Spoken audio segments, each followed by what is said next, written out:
I'm so excited that you've taken time out to tune in to the Ella Johnson Show. I hope that you enjoy the broadcast. I hope you'll laugh. I hope you'll cry. But I hope that you'll be moved by what you hear. Well, my guests are very special to me, and so are you. So I want you to sit back, enjoy the show.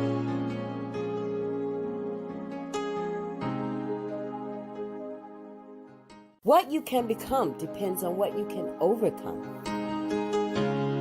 Yes, I'm so excited about my children's book that's coming out, and I'm looking for some mahogany kids. I'll tell you about that later.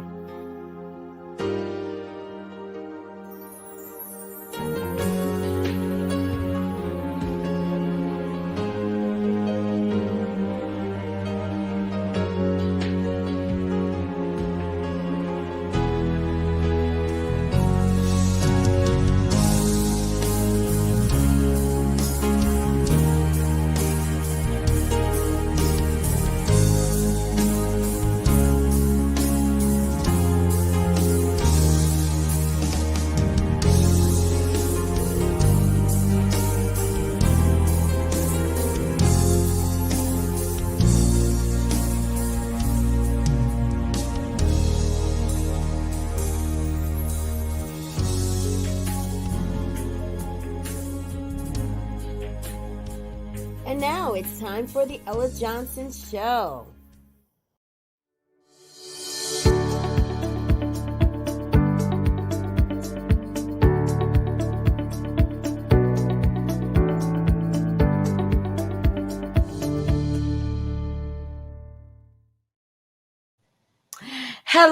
Hello, everyone. It's that time on Wednesday night.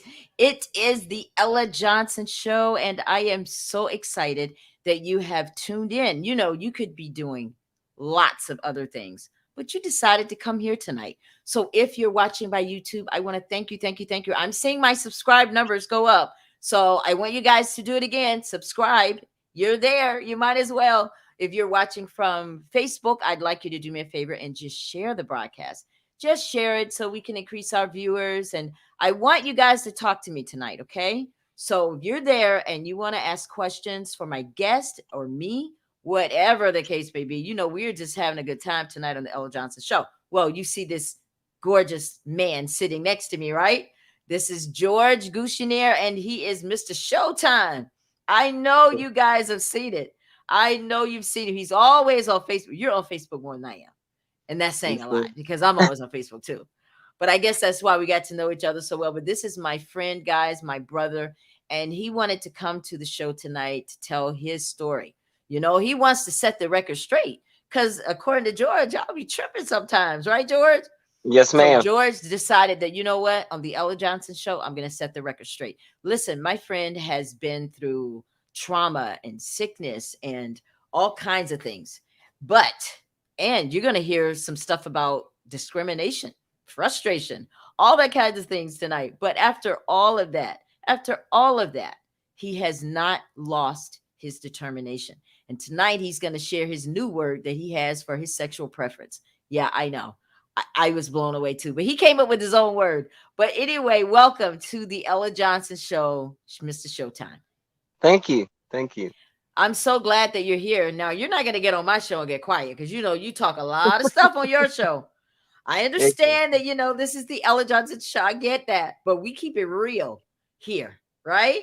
Right, yes, guys? Yes, we keep it real right here. So I am excited that he's on the show because, you know, I think that these kinds of shows where people are telling their story. I want you to feel comfortable when you come here to tell it because you know what? A lot of times, most times, what I found is that through your pain is where you'll find your purpose. See, we try to always get out of the pain, but let me tell you something. That's where I found my purpose. I had to hurt a lot, you know? That's where your purpose is right in the middle of your pain. So I want to encourage you. If you have a story to tell it here, right? Now, you guys know when I first started doing the Ella Johnson Show, I had this thing where you just don't know, right?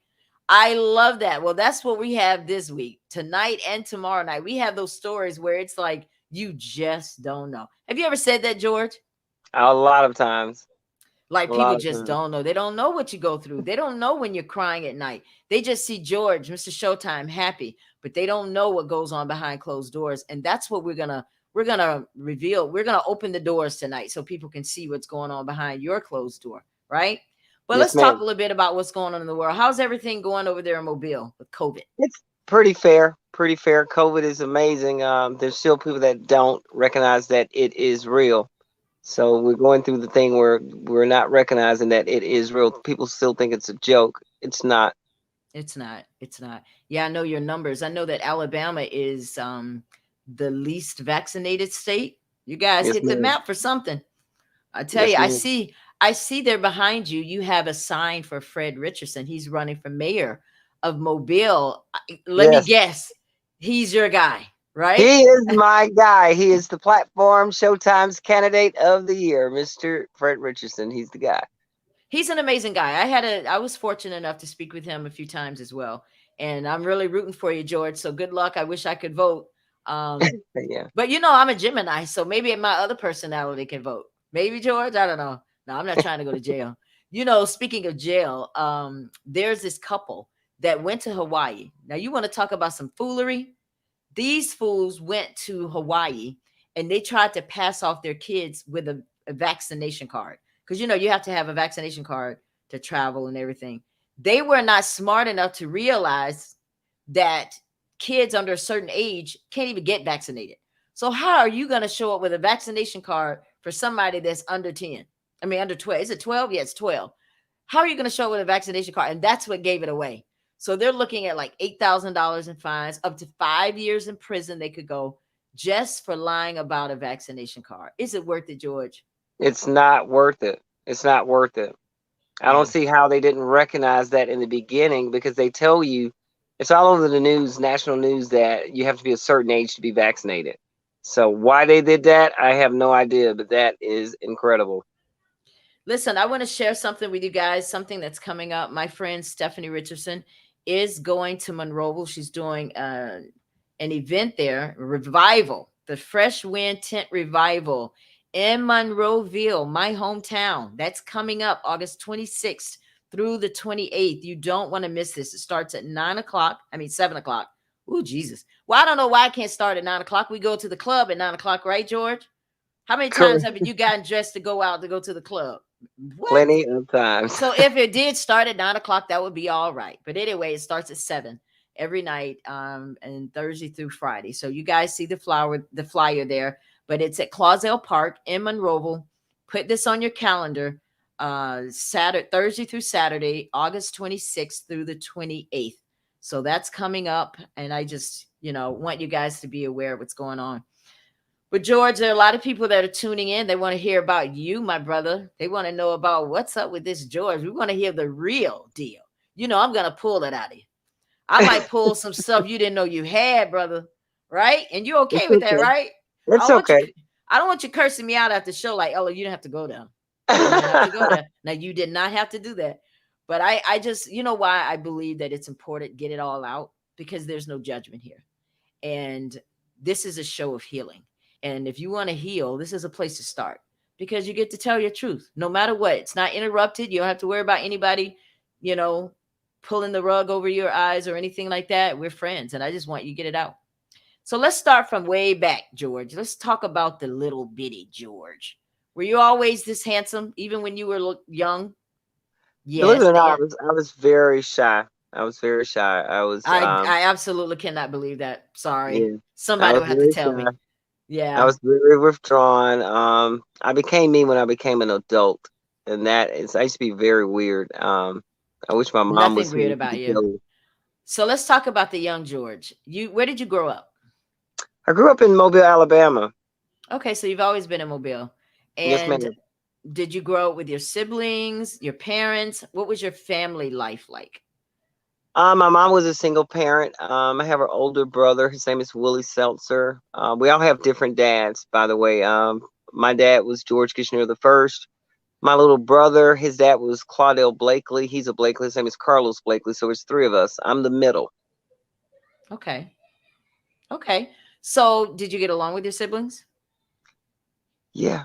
You We were did? very, very close as kids. Very close as kids. Yeah, What very about close. your dad? I mean, you said your mom was a single parent. Where was dad? My dad was. I hope my other brothers. I got brothers on my dad's side too. Hope they don't get mad at me for this. But my dad was a person that he was a free spirit. He used to travel all across the country. He was an original Black Panther back in Oh, the nice. day, and Okay. yeah, he was. He was always known that when they saw my dad come in town, they would always say, "There's George," and they would sound the alarm. George is here. So my dad was this person that people knew he didn't play. He didn't play I the heard radio. that. Wow, I like that. I mean, that's something to be proud of. That's where you get it, right? Yeah, yeah. I think How I was took your that time from him. how was your relationship with him though? Were you guys close? Did he come check on you? Because you were the only one in the family that was his. Yeah. So I was when my mom first started to tell me about him, I used to be real scared of my dad. Um, just based upon some things that he had did throughout, the history of him being with my mom, I was scared of him. He what had kinds of things did he do to your mom that made you scared of him? he burned her out of her house. He burned us out twice. I think my mom moved with her mom. He burned my grandmother's house up. He was a real known feared person in Mobile Terrace. My mom grew up in Mobile Terrace. She grew up in a Christian outlet family, Pentecostal. My grandmother was very strict. She always preached the Bible morning, noon, and night. We all knew the Lord, but in the beginning, hearing all the stories from my parents, my aunts, I was scared of my dad. Wow. Well, that's not good for a kid. Well, what about your other family members? How did you just let's just go right into it. What kind of things did you deal with as a kid? Being a kid, I was different. My mom met my dad. My dad came from a French background, so my dad was very, very pale complected. He had very good hair. My dad's side of the family, we're multicultural, black, whites, all different shades. We were crayon box. Um, their descent is French, so my grandfather spoke French. I couldn't speak French. He spoke a little English. I met him once in my entire life. He was out of Chicago, Illinois. My dad's sister flew me up there, and I actually got a chance to meet that side of the family. And they were everything that I dreamed they would be. They were very successful, and everybody was in their books, and everybody had a direction. My dad, you could say, was the black sheep of the family. He took the wrong side, the wrong turn. Ah, well, everybody has a path. you Yes, know ma'am.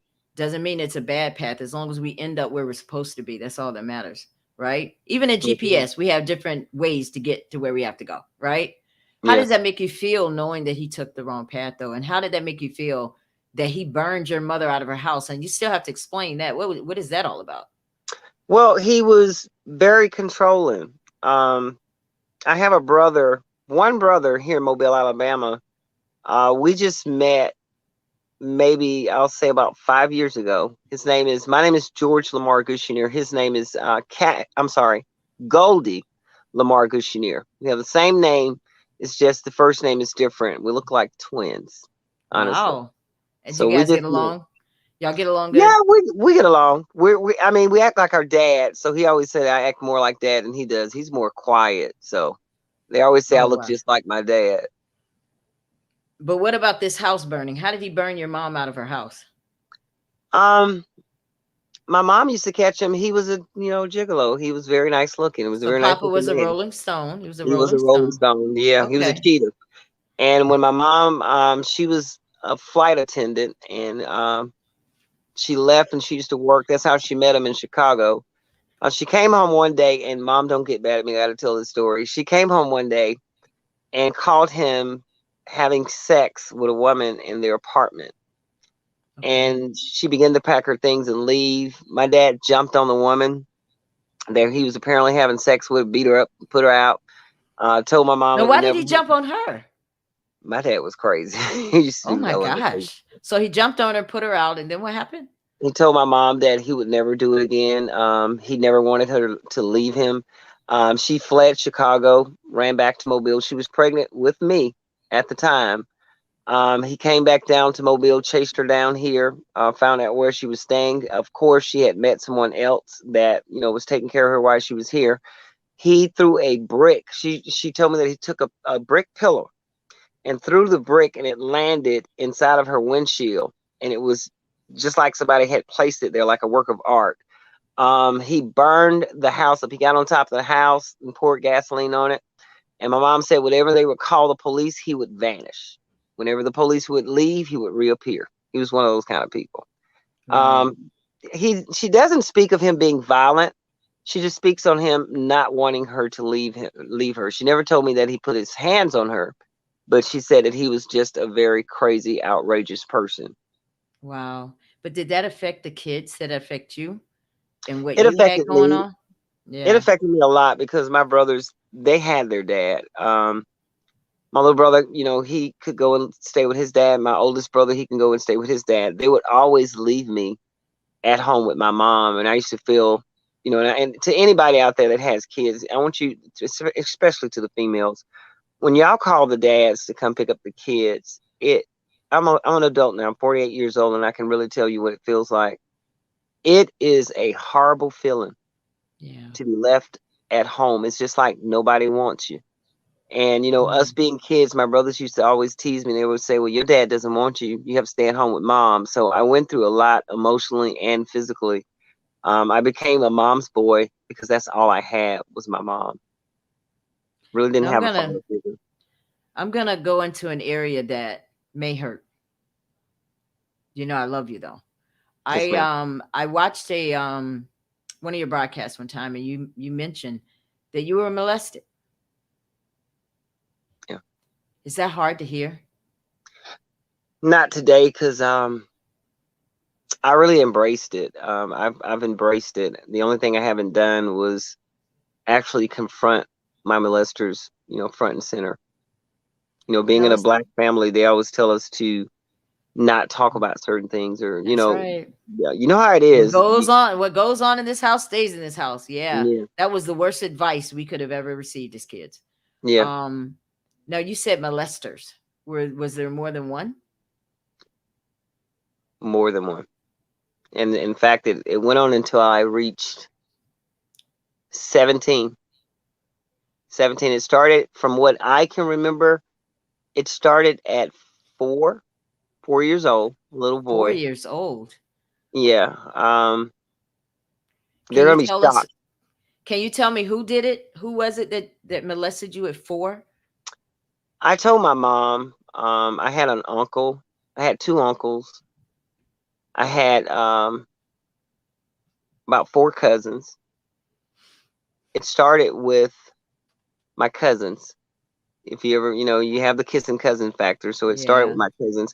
I was this little boy that had long hair. My hair was extremely long. It's long now, but it was extremely, I had long hair my whole entire life. So when people used to Right. see me as a kid, they would always mistake me for a girl. And they would always tell my mom, "Oh, your little girl is so cute." But I was a boy.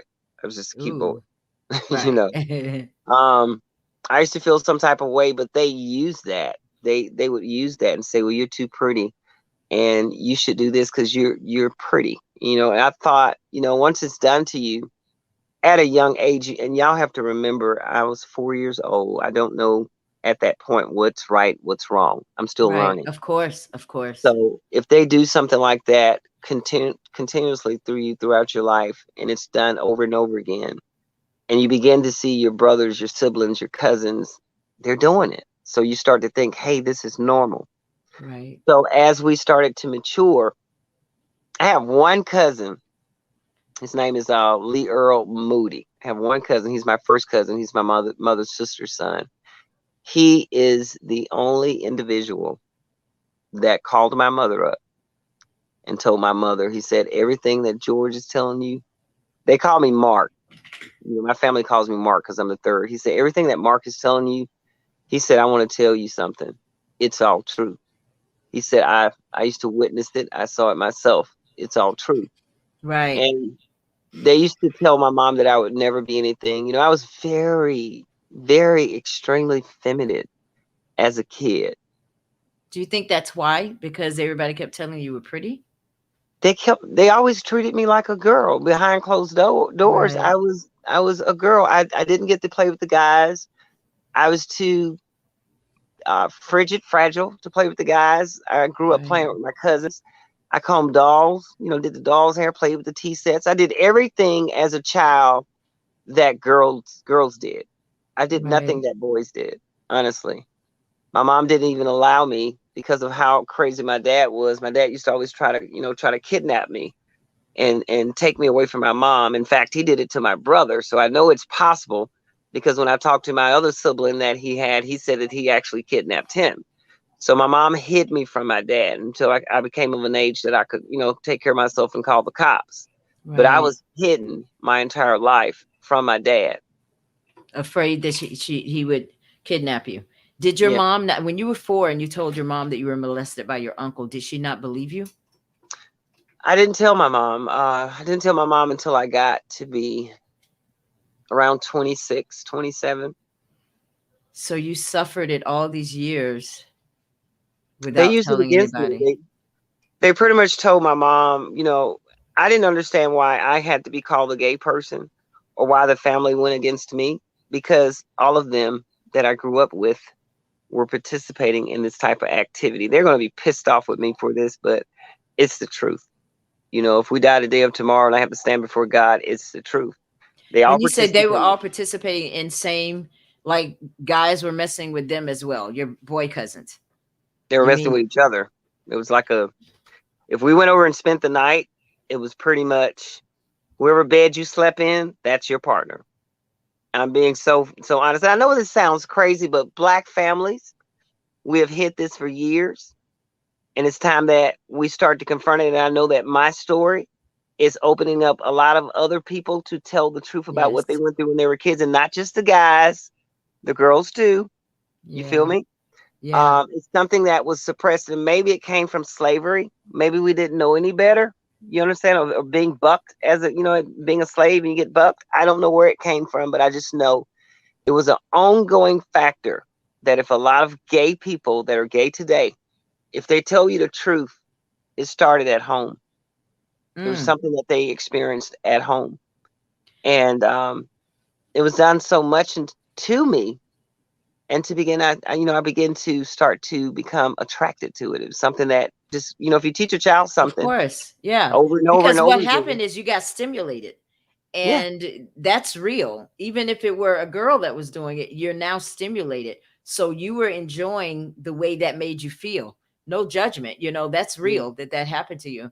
it was the So only feeling that I had. It was the only feeling that I had experienced. I had never been with a girl. I didn't sleep with a girl until I was 23. now we're going to get to that, but I want to Yeah. go back to cuz I want to really the viewers to get a really good idea of your childhood. So you said there was more than one. That was your uncle. Was it uncles? Who else? Were there any females that did it? Was it all men? And who else was it that did this to you? It was majority of them was, I had two uncles that was involved in this on what I can remember, on what I can recall. I had two uncles that was involved in it. About four cousins that were male and three female cousins. Where was your mom when all of this was going on? My mom was a single parent. She raised us by herself, and she used to always call her sister. And when she had to go to work, she would drop us off over her sister's house, and we would pretty much spend the night over there until she got off work. My Right. mom was, I don't take anything out on my mom. I really don't. Because if my mom knew a lot of this back in the day, she would have probably, killed Killed them. them. Of Yeah. course. Of course. She was So you my mom has always been protected over me a lot. She's been that way her whole life.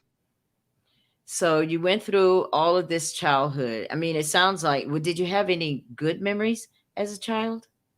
No, None. I none, mean, really, George, not one. none. I don't have any, I don't have anything special that I Nothing can special. say as a kid because I was always demoralized. I was Right. always scrutinized. I was always, he's going to be a fag. And it's hard to deal with something like that and you got your siblings, your brothers, your aunts, your uncles, everybody's pointing the finger. I don't know where he became gay. I don't know where he picked this up from. And the main people that used to say that are the people that were doing it. Ooh. So Let me ask you a it's question. Did you ever confront them? Ever? Even up until this day that you're 48, have you ever confronted any of your abusers? no. Do they know that did they know you were gonna say something tonight about Yeah, this? yeah. You told them? Did you warn them? They're probably watching. Honestly, they're probably watching. Well, I think it's a Um, time for all of us to heal. They need to heal too. They need to heal too. Do you it's think they it's regret it? Do you think they regret it, George? no, no, No. because it goes on. I'm 48 years old, and it goes on till this day. Till this day, they still call my mom. Any little thing that I do that's LGBTQ incorporated. You have to understand, I was raised in a Pentecostal family. So a lot of my uncles, aunts, cousins, they're ministers, musicians in the church. And we were raised in a church. So being that we're raised in a church, I'm that person that is, quote, unquote, not of God. I'm that person that needs prayer. That's the tag they give you in that setting. But at the same time, to be truthful about it, they always say, speak the truth will shame the devil. When I speak the truth, the person that I became today, the person that I am today, was that quiet little boy that could not speak out then. But I don't know where I get my voice from today. But I remember as a kid, I told my mom as a kid, I said, when I grow up one day, I'm gonna prove to you that all these people were liars. Were liars. And I did just that. My mom is living. She's 72 years old.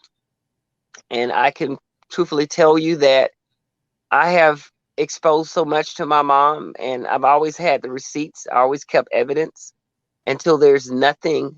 I tell them this all the time. If they come to my mom, she's pretty much going to go the hell off on them because there's nothing that I didn't hold from my mom. I told her everything. Because when I came to be, Did she confront them? I think she did in some her own little way. I think she did because I know I had an uncle um, that was talking to her about me. And I remember she came and talked to me about it. She said she told him that if you knew what I knew, you would shut your mouth up with that filth about my son because you took a part in creating him. So Yes. to the Oh, ones that are out there that don't know, or you feel that my mom does not know about you, she knows who you are, where you are, what job you hold. She knows. Just know that. wow. Oh, oh, hold on just a second. Hold on just a second, George. I'm gonna put you on the screen. Just a second, right here. I gotta get off. Oh my gosh. Give me just a second.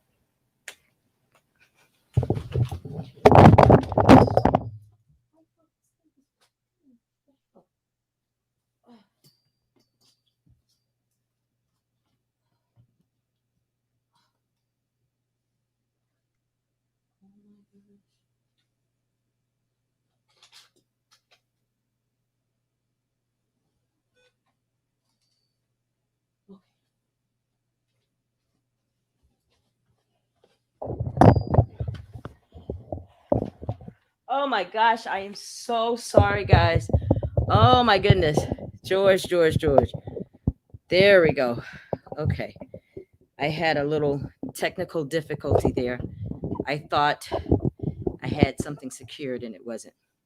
Okay. So you just kind of told them something. You said, just think my mom knows. So, how do you think that's going to be received at the family reunion? This boy went on that show, to that Ella Johnson show, talking all that noise, telling all our family business. How do you feel about that? I'm I'm at peace because being raised in the church, that God sees all. that God knows all and there will be a judgment day. I'm at peace. I'm at peace with, I've cleared everything out, and this is something that's helping me. You don't even understand it. It's something that's helping me. I have cleared every negative thing out of my life, and that was something that was all. It's always going to be with me. Yeah. Um, through everything that I go through dealing with homosexuality, I am only me.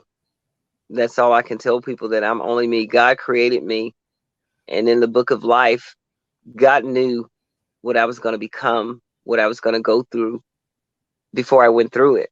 And there was this guy, I watched this video on TikTok, and it had meaning with me. He said that in this life that we live, in these bodies, in this flesh form that we're in, we choose our bodies, we choose our lives. And with saying that, I knew what I was going to go through in this body, and I still chose to live it. So that's one of my things. I think everything is a learning experience. And you have to realize it's not just me. It's not just me. Well, you mentioned God, and like you have these people that feel that there's no way he's going to enter into the kingdom of heaven if he lives this type of lifestyle. I want you to look into your camera and I want you to speak to those people, because I know people have said that to you, right? In the black Let's. church, whew, this is gonna step on some toes. In the black church, I didn't go to a Baptist church. I went to a Church of God in Christ, a holiness church. So yes, they have always condemned homosexuality. They've always made, me, others, made us feel uncomfortable coming to God's church. And how can you preach that God is love, but yet you put out so much hate and discrimination? And my thing is, how can you judge a person that's a homosexual, whether it's a girl or a boy? Do you know their story? Do you know Yeah. exactly what they went through?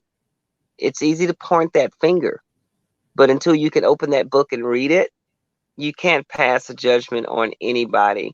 And I think every friend that I ever had today, leading up to the day I'm 48 years old, they know my story. They know that, I call my word trisexual. I try anything that makes me feel good. So they know my story. I've never hid it. My son's mom, she knows my story. Even a girl that I'm about to date now, I just her picture up on Facebook and introduced her to the public. Even she knows my story, and she accepted me for the person that I am. I always So tell them I come in peace. so you are one of those trisexual, you named it. I think that sounds kind of catchy. So you're one of you're like, listen, wherever I get love, if it's a woman, I'll take it. If it's a man, I'll take it, because you have kids. You actually have, this is a picture of George's kids, y'all. I want to bring them up here. Look at that. That's my son. Yeah, that's Aiden. That's my son with his girlfriend. Oh, Yeah. Beautiful, handsome young man. yeah. I zoomed the picture in last night. He looks just like you. He's just real light skinned. Identical. And I look Yeah, just he like my does. dad. I look just Yeah. like my dad. We have strong genes. He looks just like me. Now, George, do you feel comfortable going to church? I love church. So you go. I go. I love church. I grew up in church. I'm one of those people that, I know it sounds strange being in the LGBTQ community, that we don't know God. They always say, well, y'all don't know God. Yes, we do. Because if you have to deal with what society has, we have to weigh the options of society and how they come down on us. Sometimes the only person we have to talk to is God, Wow. because So we're nothing in society. They look down on us. you really believe that, George?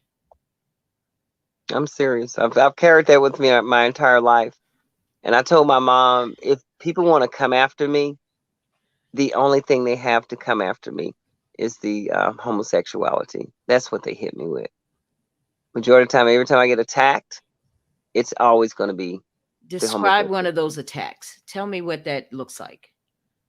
Um, I'll give you one. This will be a great one. A girlfriend that I had that became my wife. She was my first wife. When I was dating her, she was dating a sergeant on the Mobile Police Department. He was a very masculine figure. Somehow, don't y'all say I did something bad because it takes two to tango. But somehow I took her from him. Oh, snap. Yeah, and all the guys on the police department, they started janking him and oh, you let this gay guy take your woman, this, that, and the other. But till this day, I can almost assure you, my wife is watching this. My ex-wife, she's watching this as well, and her name is Maddie Marie Gushniere. Um, till this day, we got a divorce. And she always tells me, she said, God said, we're going to get back together. God said that we're going to be back together one day. I know, like other people, they don't know. I know for a fact that if I went to my wife and said, hey, let's do this again, we could do it She would. again. You think so? Yeah, You think she with no still loves you? hesitation. She I still know, loves you? I know she still loves me. Do you still love her? I do. I do. Okay, so you just got a girlfriend and you just Yeah. admitted that I you mean, love Mary's wife. it's in, I mean, once you share You your don't life get with somebody, I know it, but if she's watching, she is getting all the stuff you've given her. She is getting it together, baby. She's like, I know he hell, didn't. but look, hell knows. That's one thing Honestly, you don't honestly, do, George. I'm truthful. I don't lie about anything. That's what I I'm love very about truthful. you. That's what I love. Kel knows my situation. She knows. I mean, she's been on my Facebook page for quite some time. She saw me and my wife together. There's an age Then why did you difference. guys divorce? Why did you get a divorce? She became my mom. Please She was my explain. wife in the beginning. I was her husband, and she started treating me like she was my mom. She was older than you. Yeah. She started Okay. telling me to go to bed at 8 o'clock. Are you serious? I'm serious. She would turn. Oh, Maddie, don't get mad at me. Lord, don't get mad at me. Maddie, She would don't get turn. mad at him. Please don't, Maddie. It's She would just, turn off the TV at 8 o'clock and she'll say, time for bed, time for bed. And I would give her this look because I know my wife. I know my ex wife very well. She knows me. And it had nothing to do with time for bed, it was time for intimacy. It was that. okay, so And what's wrong with that? Like maybe you just weren't getting it. Some of y'all don't get it. We have to be like, look, yank the cord out the wall. If I'm ready, I'm yanking the cord out the wall. I'm but just saying. every What's day, wrong with yes? Every day, 2 times a day, if it takes it. she was wearing So me out. wait a minute. Ella, she So was wearing me wait a out. minute. So George, that is what your problem was. She was wanting it too much. That was one of them. Oh, I never thought I would hear a man say that. We'll see. I'm a trisexual, so I'm different. I'm Okay, different. so would you have preferred her? I mean, why didn't you talk to her about what you were feeling? Maybe I did. Honest to God, did you I want something did. different with her to make you feel like you're with someone else? I mean, This what? Because she needed to She know was an what you. amazing. Honestly, I tell people that because a lot of people ask me, they say, "Well, why did you marry this woman?" She was my friend before she became my wife. In fact, Right. I had a lover that I was with for like 10 years. She used to bring her kids to my house. They used to call me Auntie Mark.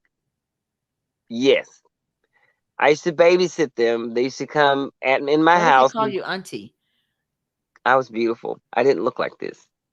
I didn't have the beard. I didn't look like this. I Oh, was so you totally you look different. like a woman. I wasn't a Did you? trainee, but I was, yeah, So you look I like was a woman. Did you different. act like one too? No, I still No. act like Okay. myself. Okay. Um, so it was hard on her kids too. They had to transition from calling me auntie to stepdaddy.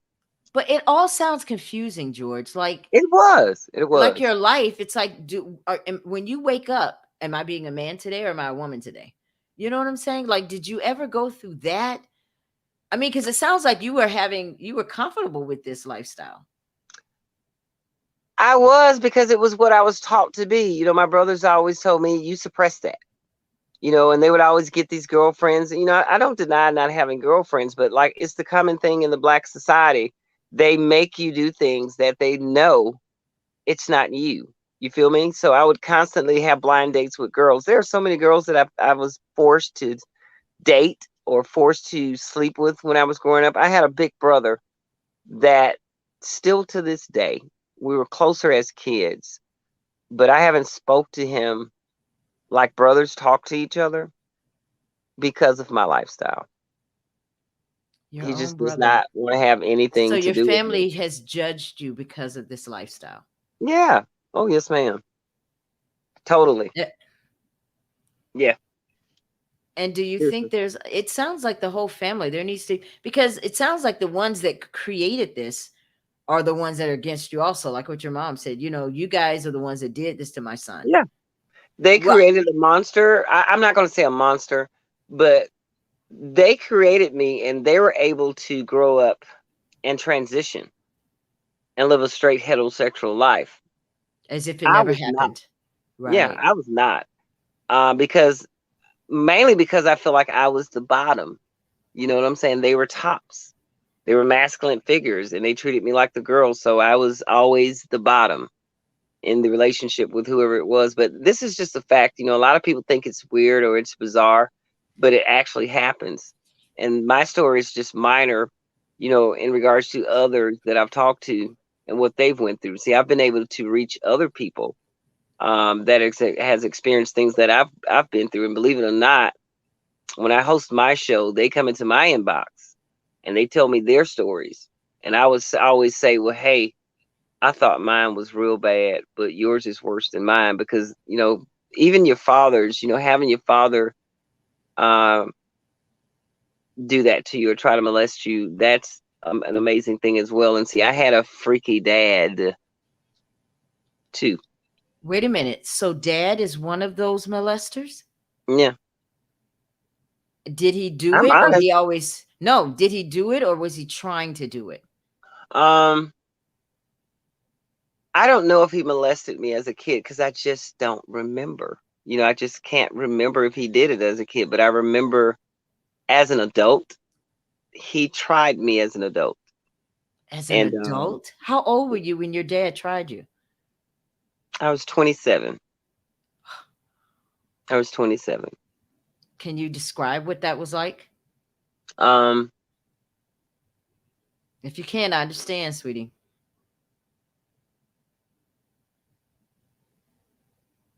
um, a horrible feeling.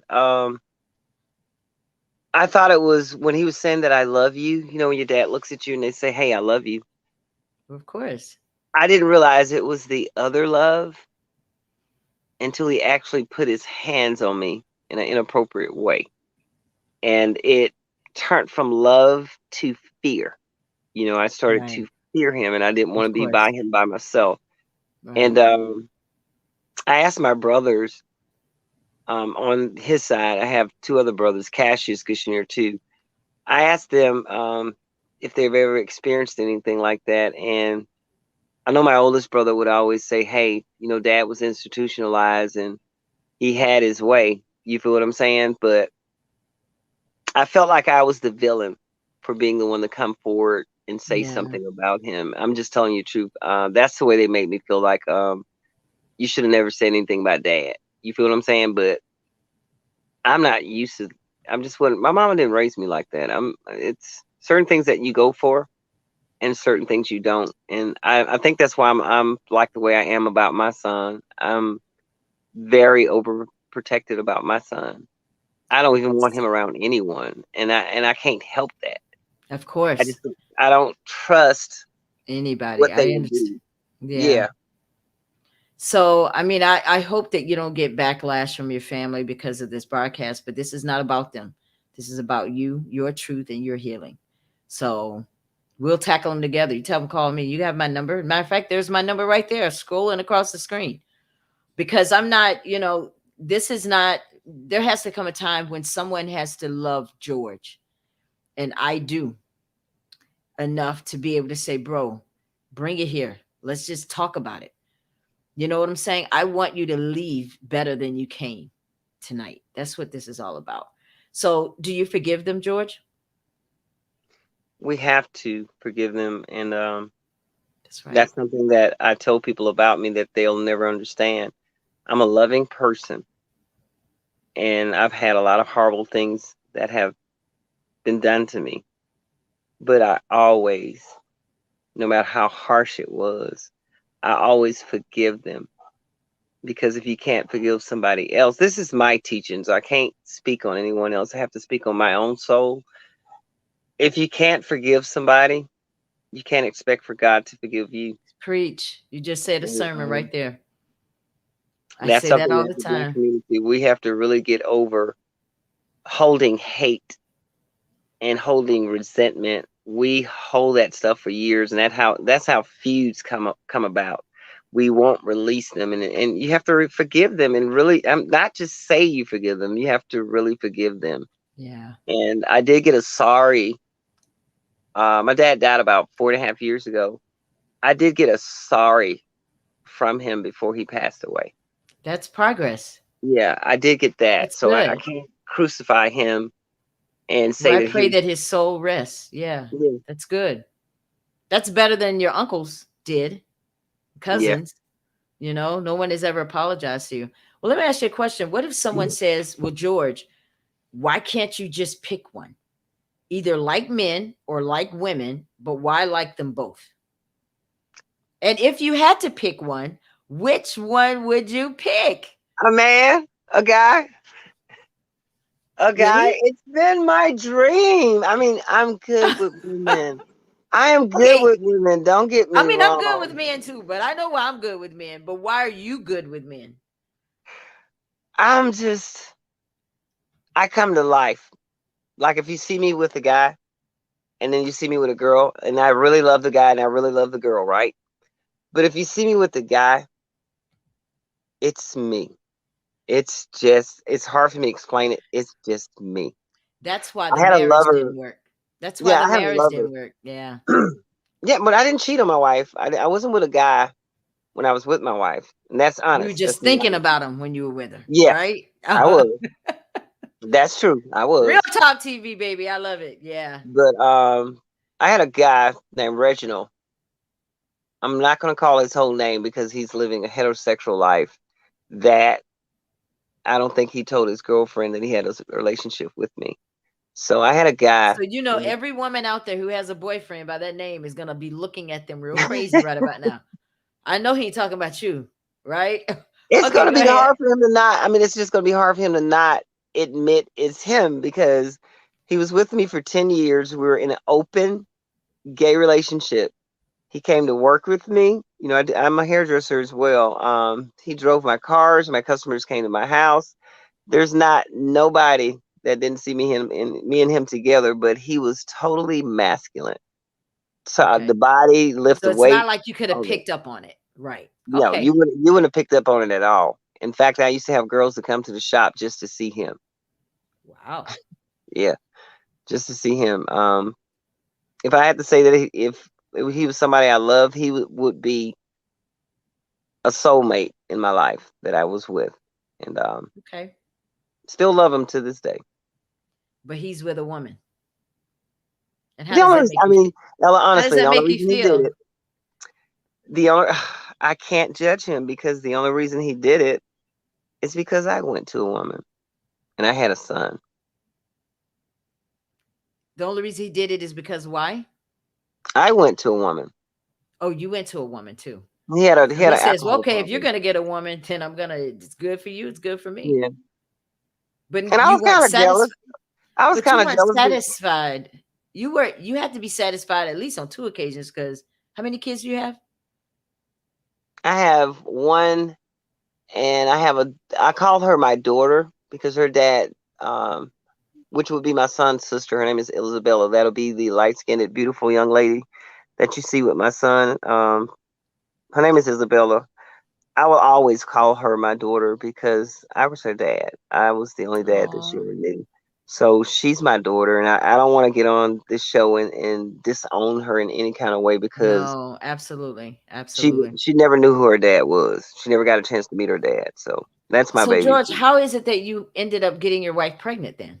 Well, I mean, I do know how, but I'm just saying, how My wife how was a did you get nurse. to, She was a nurse. She was a trauma nurse, and I met her at a club called Brandy's.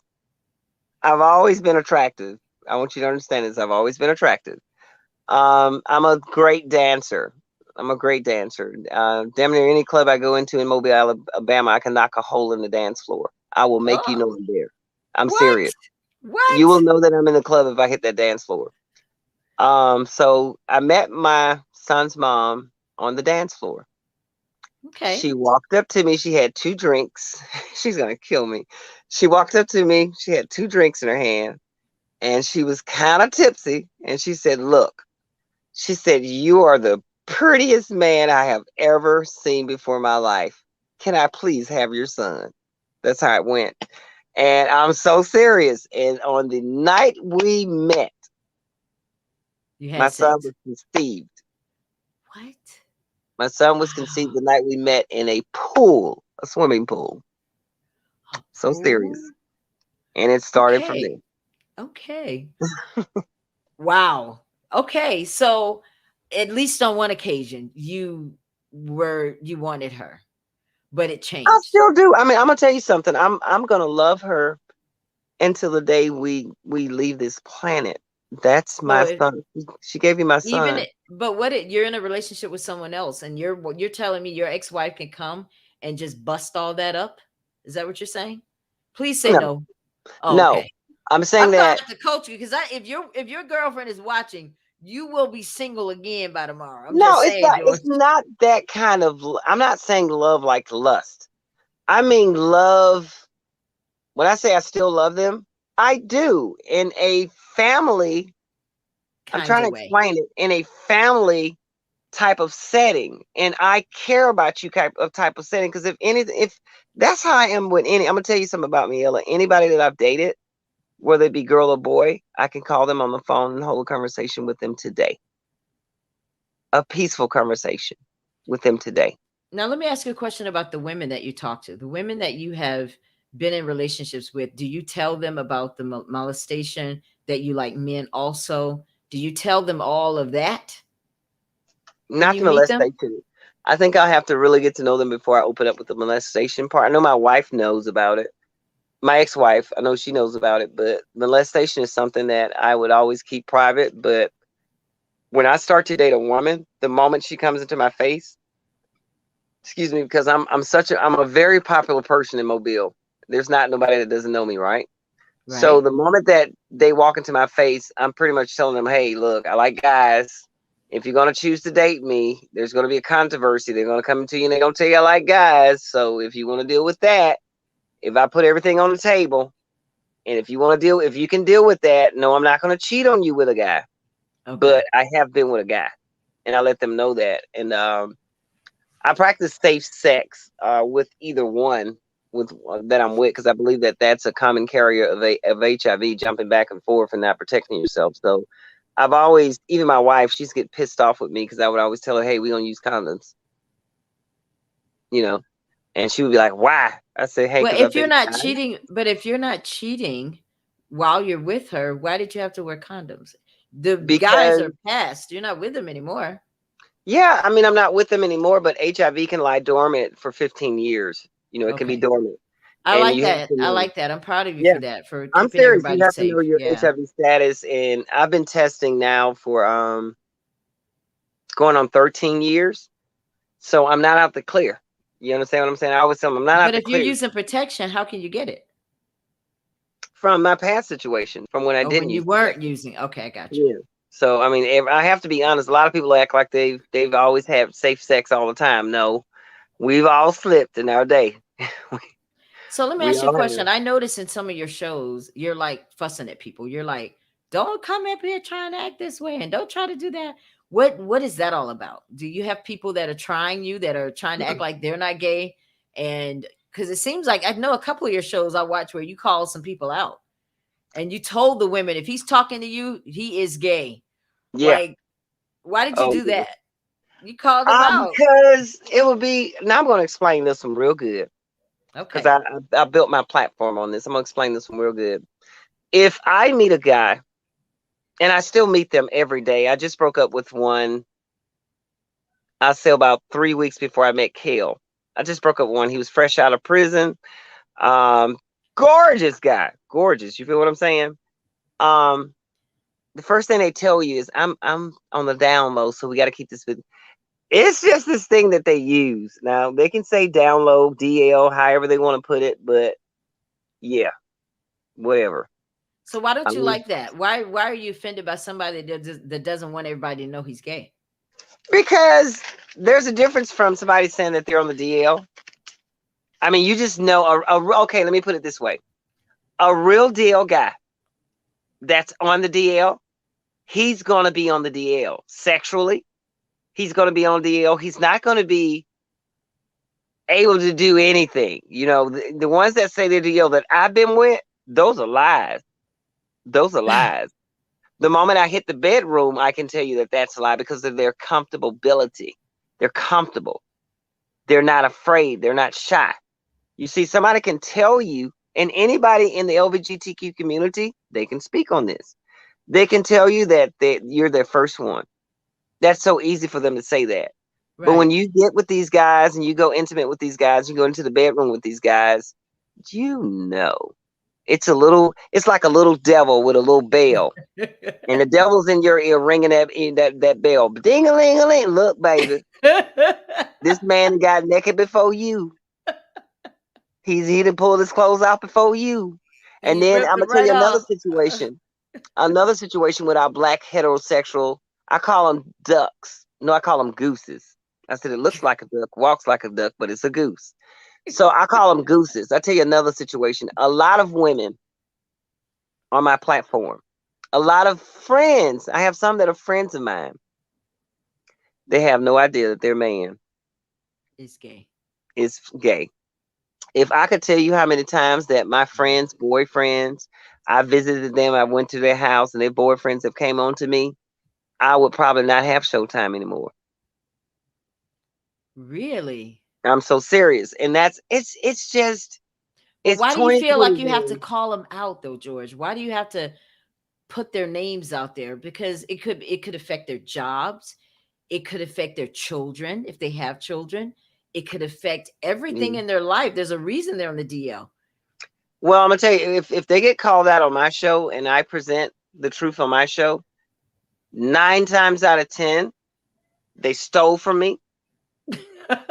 I'm just telling you, 9 times out of 10, they stole from me, or they No. protected themselves. They protected themselves and their identity, and they threw me under the bus. You feel what I'm saying? Saying that, I oh, hear he you. came at me, or I didn't want him. He was after me, or they told their girlfriends, oh, this guy been chasing me.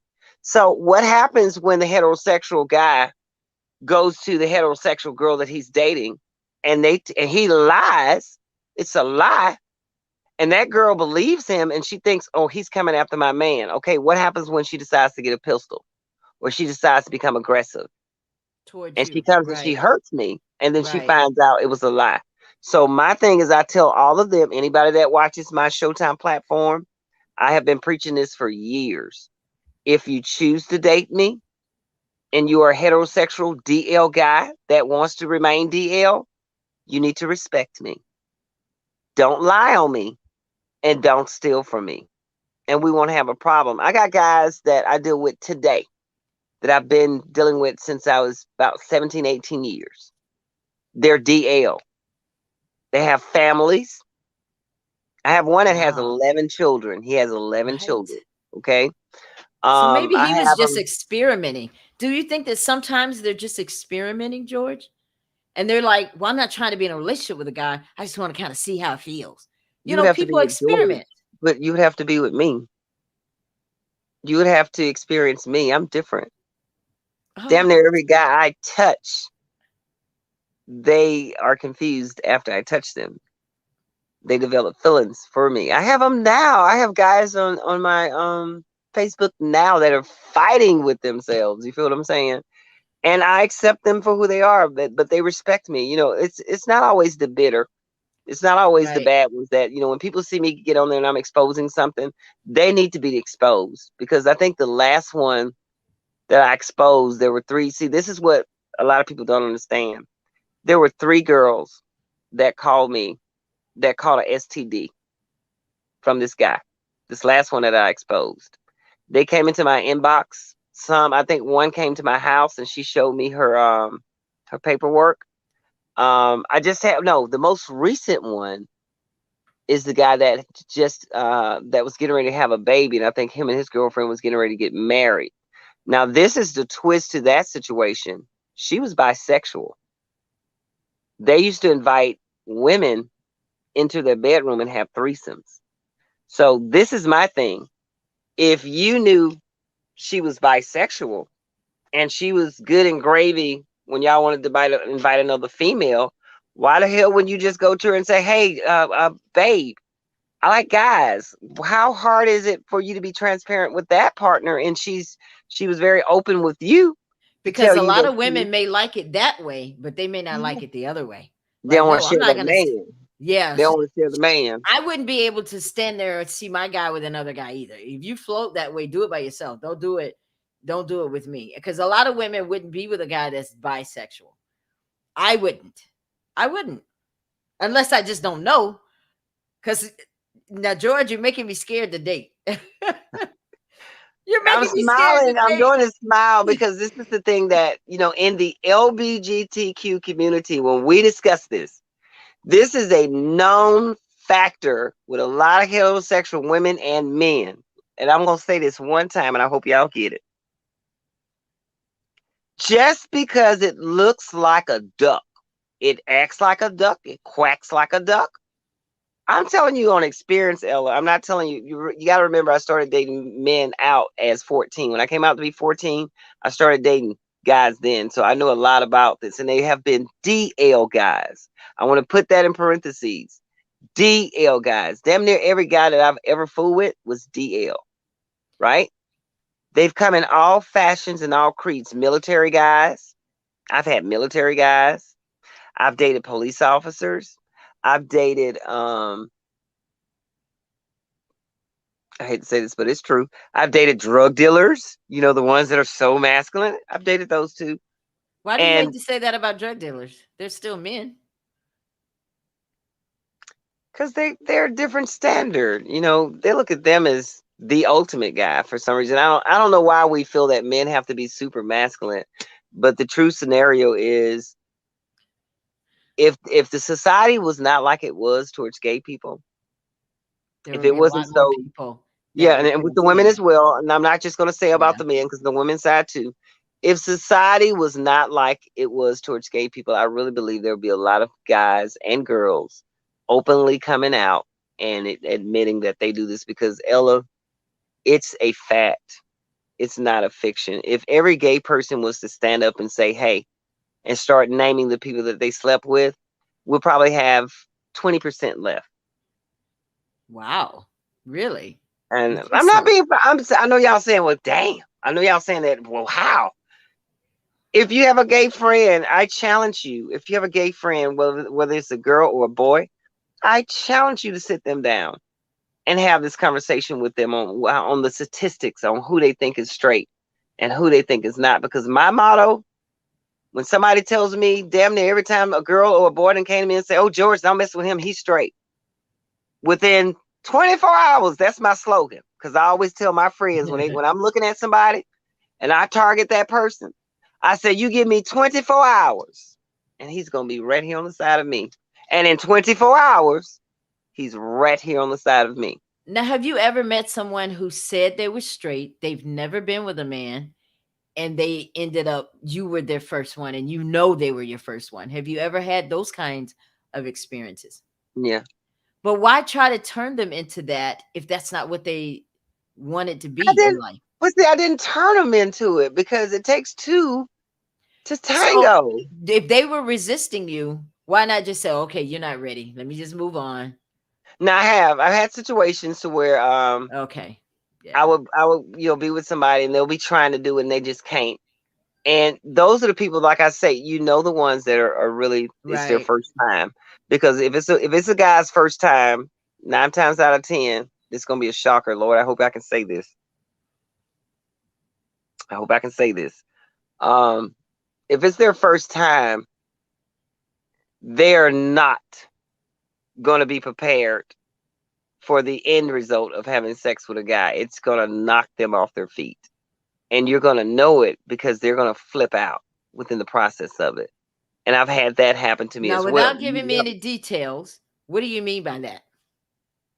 Is it because it's life changing? Is it because it blows your mind? It's nothing you've never felt before. I mean, what? Tell me the fireworks that you saw without telling me how you saw them. The I don't difference want to know how you between lit the match. I just want to know what happened when it was lit. the difference between honestly the difference between the girls that are let's say the difference between the lesbians and then the guys. Let's give the difference. The lesbians, you pretty much sit up and look at them and you'll say, how are they having sex? How's Right. it possible? Right. But the difference between the guys, and this is a big difference, we can actually have sex. If damn near not better than a female. And that's the truth. Okay. That's the truth. Well, that's the uncut truth. Okay. Do you think you'll ever just be with one? Or do you think you'll always take this as your preference, both? And do you want to be with just one? Because it doesn't seem like you really like women. Not really. I Like you can't say that, tolerate Rilla. it. I can't say that. I Which can't is say that. better? Can you tell me which is better? Okay, I can say this. Okay. I can't say that I have been totally in love with just a woman. And this woman, her name was Angie. She was from Houston, Texas. And she was everything that I desired in a woman. Okay. Everybody has their preference, but she was everything that Tell I me had what that desired. was. Tell me what that was. She was all woman. She wore her dresses. She did her nails. She did her hair. She smelled like a woman. She acted like a woman. She wasn't afraid to be a woman. You know how you have the tomboy women. You have Yeah. some women that are women that kind of tomboyish. My ex-wife, was kind of tomboyish. Okay, so that would could have been a factor. She didn't like to wear dresses. You Okay. get it? Yeah. Every man want to see his woman in a dress. It's just something about a dress. It's just something Okay. about a dress. Every man want to see his woman in a dress, and if I feel that they're not totally masculine, if I see butch coming from a she, and you're supposed to be a woman, then I'm gonna pull back. I'm gonna sit there and say, wait a minute, somebody But right. George, in all fairness, did you ever have a conversation with your wife and say, "Listen, sweetie, can you get a dress? Can you, did you say that? And Yep. did she how was that received?"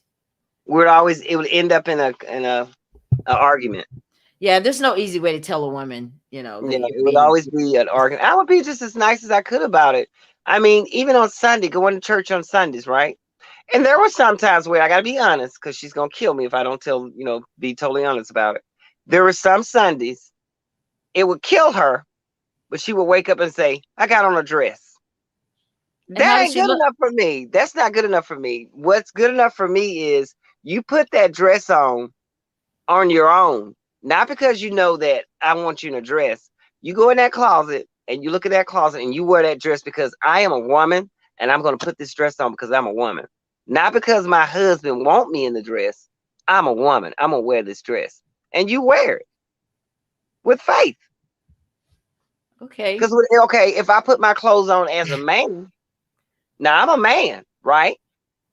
I can dress for both occasions. I can dress to turn a woman on. I can dress to turn a man on. And in both occasions, I'm together. There's not a person that has never seen me step out that will tell you that this is what I get when I go into clubs and I got my clothes on. You look like a superstar. That's what I get. Oh my God, you're beautiful. That's what I get. How does that make you And feel when people say that? Good. I can't. I mean, because it Right? I means mean, who that. doesn't want to be told they look good? Yeah. Yeah, it makes me feel like the time that it took for me to get ready. Hey, I did it. I got the what I wanted. I got to be noticed. So when you're Yeah, going into a club, you don't care who notices you. It I'm doesn't not matter you're shy a at all. woman or okay. I'm And you're not shy at all. comfortable. And one thing I love about you before the show, you said, "Oh, I am comfortable in my skin." I like that. You're Yeah, able to I can sit go here into and straight just clubs here in Mobile. I can walk inside a straight bar and be me and not have anyone pointing the finger, coming over to say something rude. I don't get that. so you Now, if get somebody else could, are you I don't telling get me you that. get treated better at the club than you do at the church? Yeah, Now, George, I mean that's sad. I'm You serious. realize I mean, I can walk in there and I've never took a lover because I only go to straight clubs too. Let me bring that out. I only go to straight clubs. I don't tarry in the gay clubs. It's just not nothing in there for me. But I've always went to the straight clubs, and when I go to the straight clubs, I remember this one club. They used to call it Outback Jacks. It was here in Mobile. They had cameras in the parking lot, and I okay. remember this DJ in Mobile, DJ Rocky and DJ D Dwayne for 93 Bill X. Y'all know I ain't lying when I say what I'm about to say. They videotaped these guys for about a month. And this one Saturday, we were in the club. They put a TV inside the club, and they played the video footage of all these so-called straight guys running out there in my face, giving me their numbers. Some were kissing on me and all kind of stuff, and it upset the club. You feel what I'm saying? So that's why I tell people all the time: don't be so quick to judge a book until you actually open that book up, because half of these guys that's walking that walk for you, they're talking that talk for you, and you think that they're totally straight. They're not. Okay, well, George, I'm glad you brought that up because I have straight women watching my broadcast, and some of them are in relationships and some of them aren't. Some of them are, potentially getting into relationships. And I need you to warn my viewers of tell them what they need to look out for so they'll know whether the guy they're with is straight or not so straight. I want to know Number for myself one, too. So most y'all big, watch the this. biggest He's gonna target, give us some stuff. the biggest target. Oh, they're gonna kill me for this. The biggest target is metrosexual men. Men that have face creams, too much face creams, men that have too many lotions, men that have too many colognes, men that stay in the mirror more than you do. You're telling me those men are potentially on the DL. Yeah. It comes out through Okay. their dress. The first code of how we say the gaydar, the first code is their neatness. Because a real thug, you know how to say a thug? Everybody need a thug in their life. They ain't with all that pretty boy stuff. But if you get you a pretty boy, and y'all know what I mean by pretty boy. Y'all know what I mean. Yeah, If you yeah. get you a pretty boy, well, my dear, he's a pretty boy. It is what it so, is. so that's one thing to look out for. What's another thing to look out for? Your first mind. When your first mind tells you on any situation with any female, when your first mind tells you, hey, is he gay? That first thought, the first time it hits your brain, because it should not hit your brain, if he's doing heterosexual things, him being homosexual, or the thought of him being homosexual should never hit your brain. If it hits your brain 99% of the time, he likes men. He's wow. That's a fact, not a fiction. And if that doesn't do good for you, then come bring him to me. Give me 5 minutes and we'll get the answer for you. Okay, George. So let me ask you a question. I mean, because you're making me want to ask more questions. Talk to me a little bit about what kinds of things should you look out for in the bedroom if you want to know. Because if they gotta try so hard, I mean, I want to know. Help Ooh, us Lord. out. Help us straight sisters out. You went there that time. I did. um, oh, they gonna kill me for this. I'm gonna get so much backlash for this.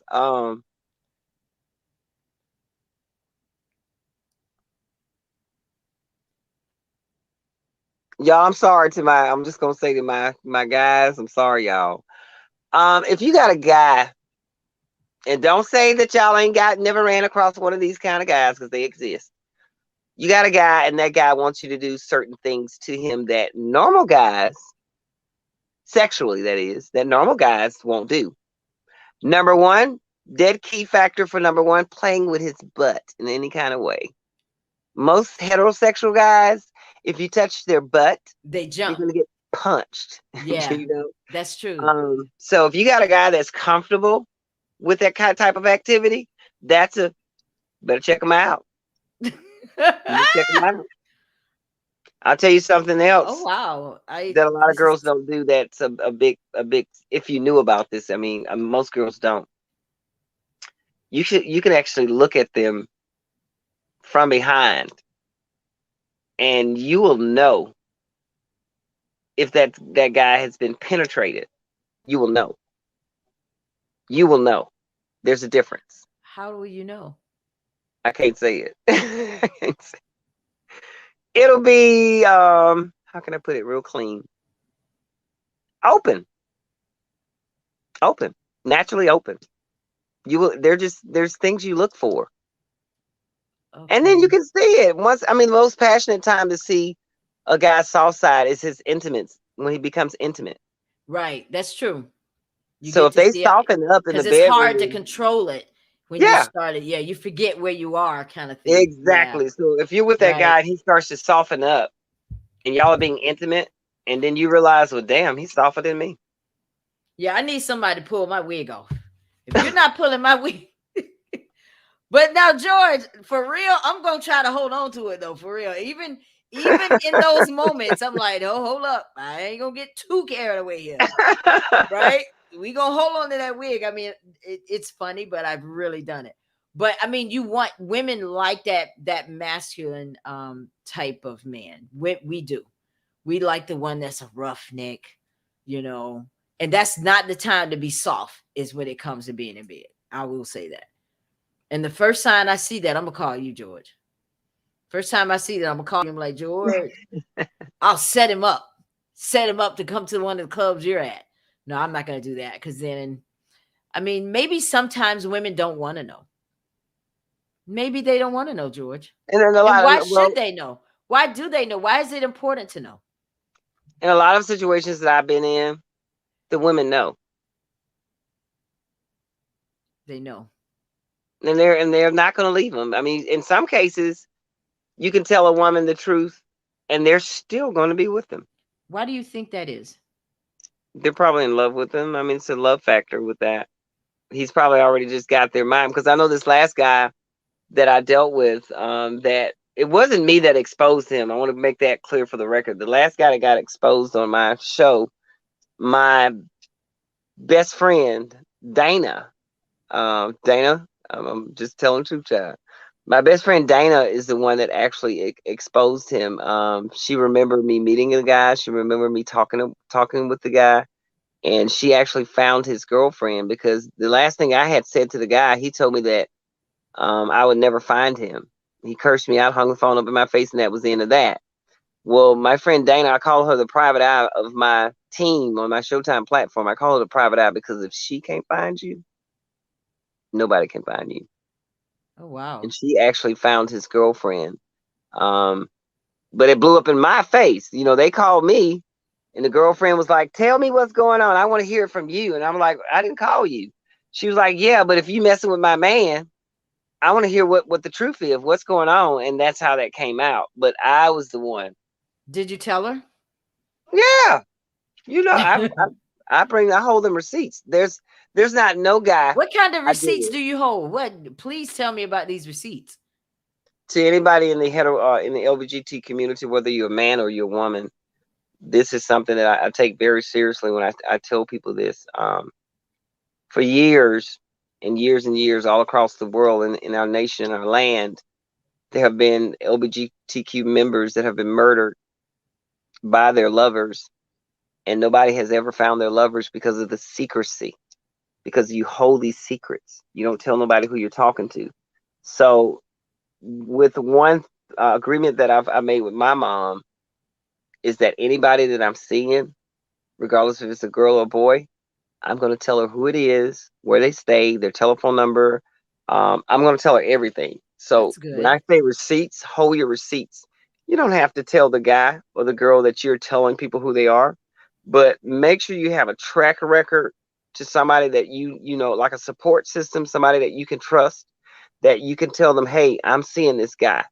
So if anything ever happens to you, like I had a situation, one of my gay friends were dealing with, they were dealing with this guy, and the guy some kind of way thought that they had may have exposed him.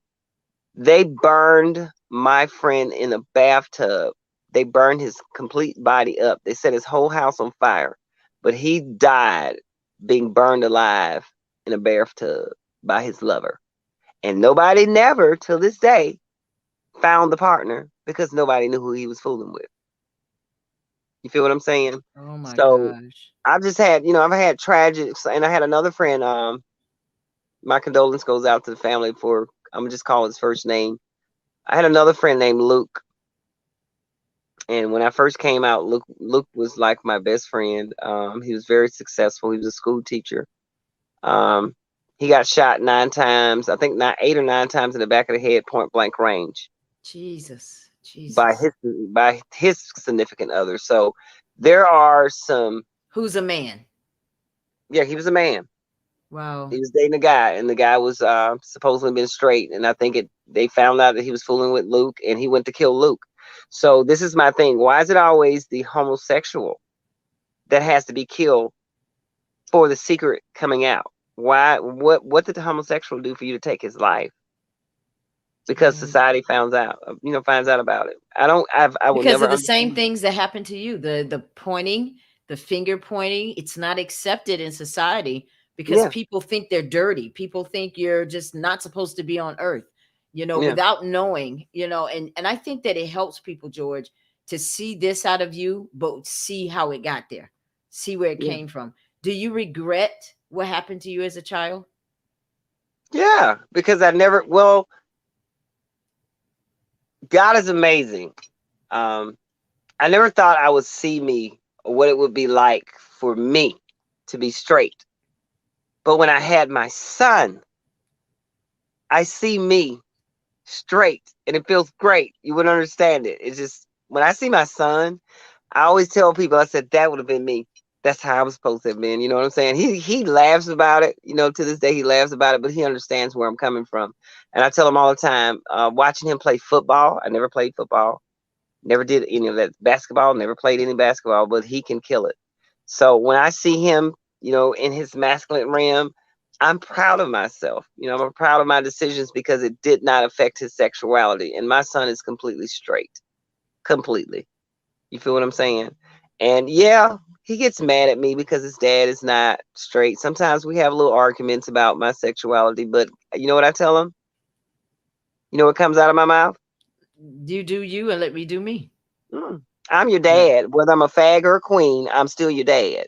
So you gotta, rather than wait till now, he's 19 years old. I'm your dad, fag or not. I'm your dad. You're not mine. You would not be here if it wasn't for this fag making you. So the only thing I ask, I'm gonna respect you. I need for you to respect me.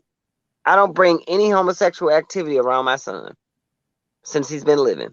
Is that been your guys' beef though? You guys, are you through that, or was that how it used to be, or is it still He's like that, still kind George? of, but you gotta understand his mom felt some type of way because I would never be straight.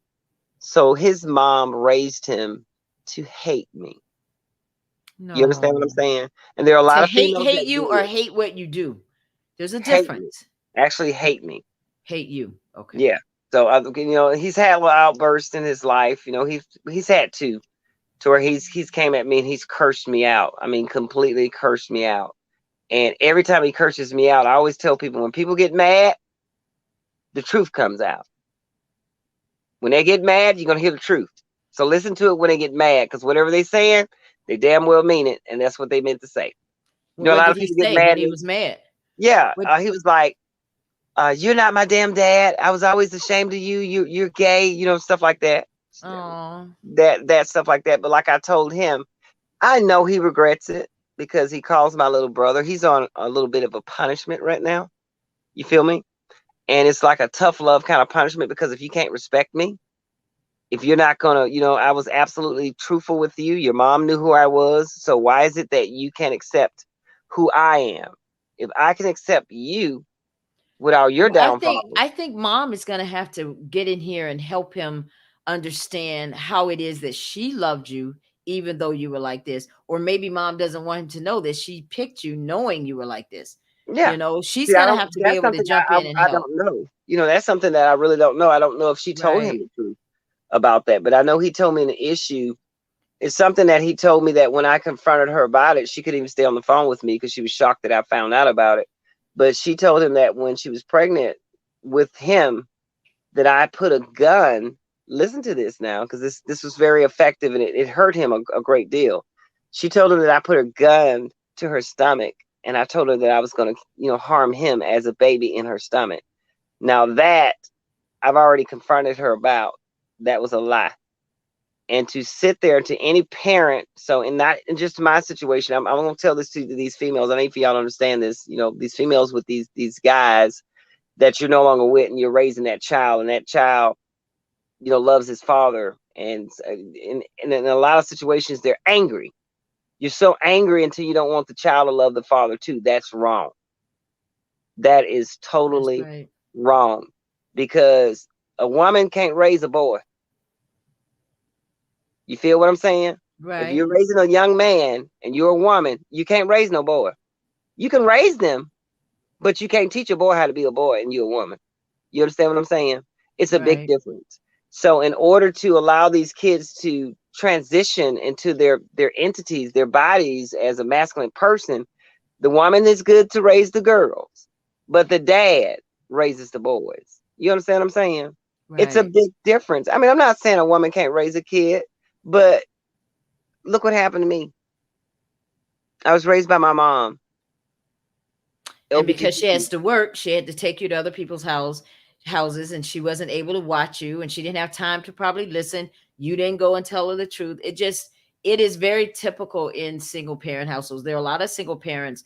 Kudos to you, because some people do it with, no problem, and their Yeah. kids grow up to be successful. But in certain cases, like with yours, it ends up being, you ended up getting molested. Do you think that being molested affected the rest of your life, or do you think you'll stop allowing that to affect your life?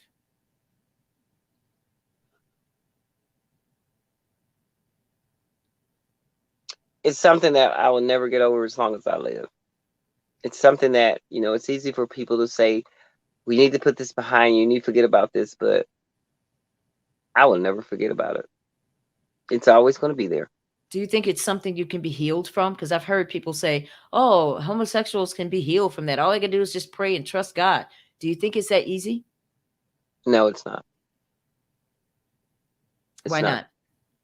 Because they've done this for years, especially in the black church. They've done this for years. I've seen them take people and put them in a little circle and make them tarry for the Holy Ghost and sit there and just degrade them and all sorts. I've seen this happen a lot of times in the church, or tell them that they're demons. You're a demon. You're a demon. How? What? Just you have to put yourself in that person's shoes. You're a demon. I'm a demon because people put their hands and they molested me, but I'm the demon. You get what I'm saying? Right. Has that changed their relationship with God? Yeah. I gotta cool my phone. I was saying it's hot. Uh-oh. Uh-oh. Because you just too hot, brother. That's what it is. All that hot air coming out with all that talk. Yes. I took it off the charger. I'm gonna turn my AC on because it's saying it was sitting on my computer. Let me cool it off. Okay. Well, while he's doing that, if you guys are just tuning into the broadcast, I just want to let you know, remind you what's going on in Monroeville coming up August 26th through the 28th. The Fresh Wind Tent Revival. Minister Stephanie is my friend, and she was on this broadcast at one time. Well, she's taking it to back home. I love it. I love it. And I definitely support this. It's going to be at the Clausell Park, G's Lane in Monroeville. Everybody there knows where Clausell Park is. If we don't find anything in Monroeville, we know where the park is.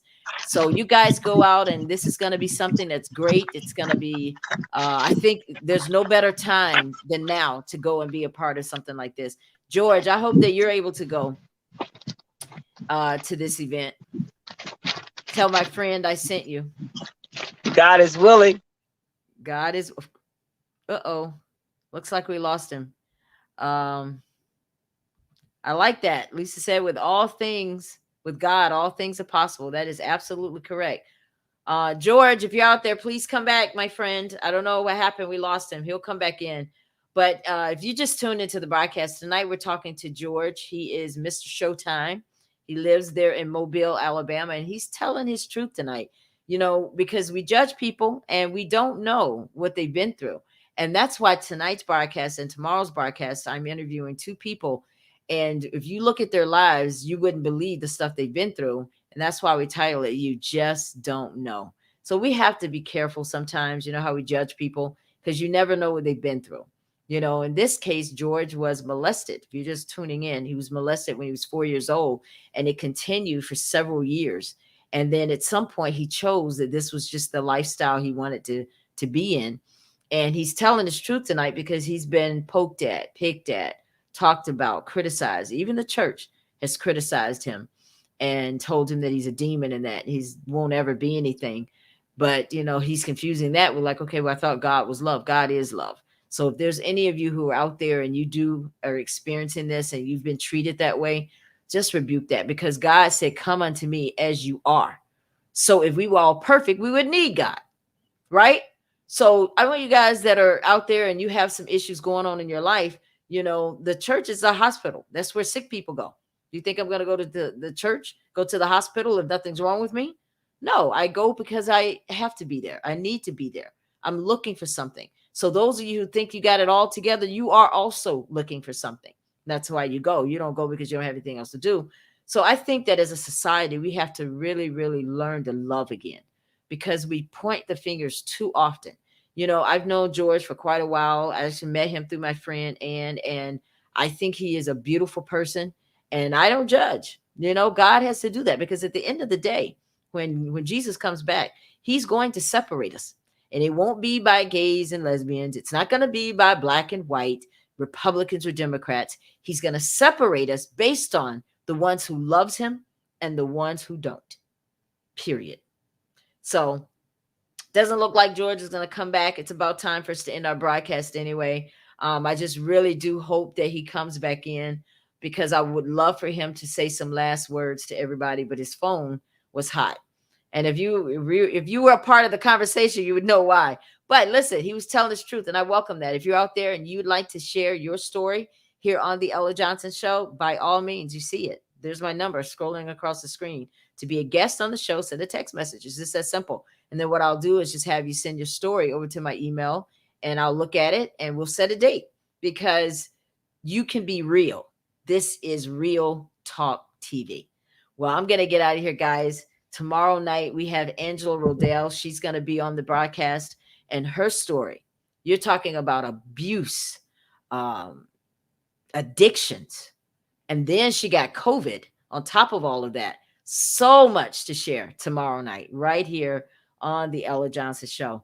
Well, guys, I want to thank all of you that tuned in with us tonight, because you could have been anywhere else. I wanted to show you guys this. We didn't get into this part of his story, but this is something that I wanted to share about George that we were going to talk about, was his arrest and how all that happened, and how they treated him when he got arrested. So we were going to get into all of that, but it looks like we're not going to be able to get him. We'll just bring him back another time so we can finish his story. But I want to thank you all so much for tuning into the Ella Johnson Show. And I'll see you guys again tomorrow night right here, same time, 8 p.m. Eastern. Don't be late. I start on time. No, I don't have CPT over here, baby. We start at 8 o'clock on the Ella Johnson Show. All right? So we'll see you guys tomorrow night. Have a good night. Love you all. Thank you for tuning in. Share the broadcast. We'll see you tomorrow. Good night.